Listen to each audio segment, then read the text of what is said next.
नमस्कार दोस्तों, India's updates पर आपका स्वागत है। जैसा कि आपने थंबनेल तो देखा ही होगा, आज हम बात करेंगे बाबा रामदेव की कहानी की, success story of Baba Ramdev and Patanjali. जानेंगे कैसे एक साधारण सा बालक बाबा रामदेव बनता है, वह लोकप्रिय होता है। जानेंगे कैसे वह योग को न सिर्फ अपने जीवन का हिस्सा बनाता है, बल्कि एक दिन योग गुरु बाबा रामदेव कहलाता है। तो स्टार्ट करते हैं success story of Baba Ramdev and Patanjali.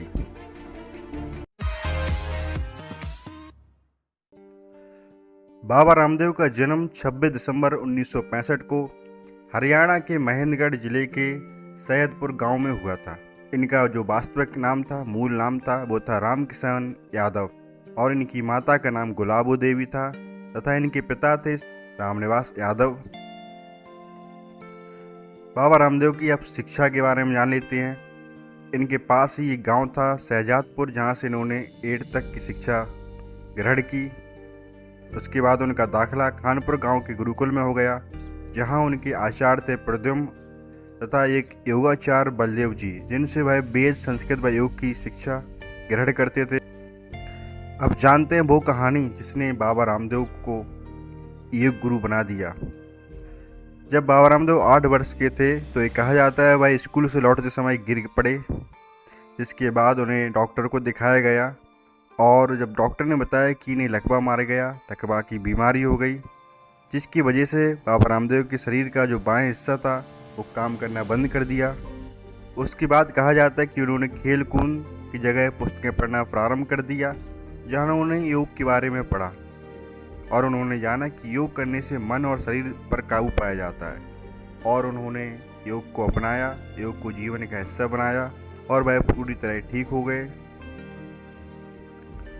Baba Ramdev ने हिमालय की यात्रा भी की है, जहां वह कई लोगों से मिले और उन्होंने योग और कई चीज़ों का अध्ययन और काफ़ी जानकारियाँ प्राप्त की हैं। हिमालय से लौटने के बाद ही उनकी मुलाकात आचार्य बालकृष्ण से हुई। आचार्य बालकृष्ण एक गार्ड के बेटे थे, जिनका मन जड़ी बूटियों आदि में ज़्यादा लगता था, और बाबा रामदेव हरिद्वार लौटे और जहां उन्होंने योग सिखाना प्रारंभ कर दिया। उन्होंने हरिद्वार में कई जगह पर योग सिखाया।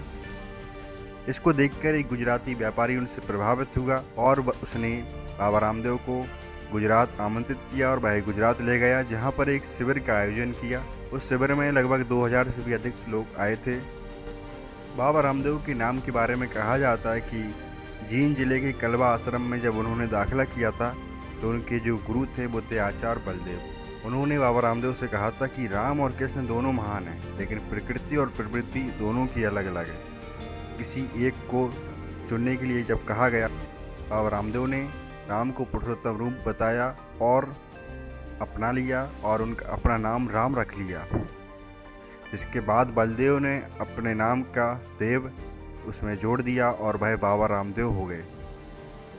2001 में बाबा रामदेव संस्कार चैनल पर लाइव आते थे, जिस वजह से वह लोकप्रिय हो गए और वह लोगों को योग सिखाने लगे। और इसके बाद 2003 में वह लगातार आस्था चैनल के माध्यम से पूरे देश को योग सिखाने लगे। अनुलोम विलोम, कपालभाति ऐसे प्राणायाम कराने लगे और इसी तरह वह लगातार लोकप्रिय होते गए। इसके बाद 2006 में बाबा रामदेव ने पतंजलि की स्थापना की और वह पतंजलि के खुद ही ब्रांड एम्बेसडर रहे और पतंजलि ने काफ़ी अच्छी ग्रोथ की है।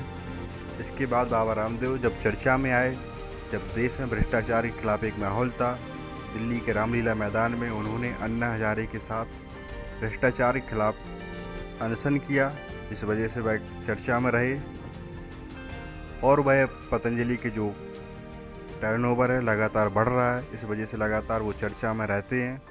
और हाल ही में बाबा रामदेव ने कोरोना की दवाई बनाने की जो दावा किया था, इस वजह से वो काफ़ी चर्चा में रहे। हालांकि कोरोनिल पे काफ़ी विवाद हुआ, बाद में विवाद सुलझ गया और आयुष मंत्रालय ने उन्हें परमिशन दे दी। अब देखते हैं कोरोनिल मार्केट में तो आ गई है, कोरोना से कितना लड़ने में कितना कारगर साबित होता है। बात करते हैं पतंजलि की। तो पतंजलि आयुर्वेदिक कंपनी है जो कि बाबा रामदेव और आचार्य बालकृष्ण की है। बालकृष्ण इसके मैनेजिंग डायरेक्टर हैं और इसके मुख्यालय है वो हरिद्वार है। Patanjali fast moving consumer goods यानी कि FMCG कंपनी बन गई है। इसका टर्नओवर अब जानते हैं तो वर्ष 2013 से 14 में इसका जो टर्नओवर था 1184 करोड़ का था। 2014 से 15 इसका टर्नओवर 2006 करोड़ और 2015 से 16 इसका जो टर्नओवर था वो था 8000 करोड़। 2016 से 17 के बीच में इसका जो टर्नओवर था वो था 10,561 करोड़, जो कि सर्वाधिक था। इसके बाद 2017 से 18 इसका टर्नओवर था 9,500 करोड़ और 2018 से 19 में 8,330 करोड़। लेकिन वर्ष 2019 से 20 के बीच इसका जो टर्नओवर है, इसकी घोषणा तो नहीं हुई है, लेकिन बाबा रामदेव ने दावा किया कि 25,000 करोड़ से ज़्यादा उनका टर्नओवर रहेगा। बाबा रामदेव का जीवन संघर्ष से भरा रहा है। उन्होंने लगातार जीवन में संघर्ष किया। उन्होंने जीवन में कई चुनौतियों का सामना भी किया है और इसीलिए आज वह लोकप्रिय हैं। आज उनकी चर्चा ना सिर्फ देश में बल्कि विश्व के कई देशों में उनकी चर्चा होती हैं। बाबा रामदेव का जो योगदान है उसे हम लोग कभी नहीं भुला सकते, क्योंकि योग और आयुर्वेद इन चीज़ों को लोग भूलते जा रहे थे। इनकी जो विश्वसनीयता थी वो लगातार घटती जा रही थी। बाबा रामदेव ने न सिर्फ इनकी जो विश्वसनीयता होती है उसको बढ़ाया है, बल्कि लोगों में योग और आयुर्वेद के प्रति विश्वास एक पैदा किया है। बाबा रामदेव से प्रभावित होकर बड़ी बड़ी कंपनियां आज आयुर्वेद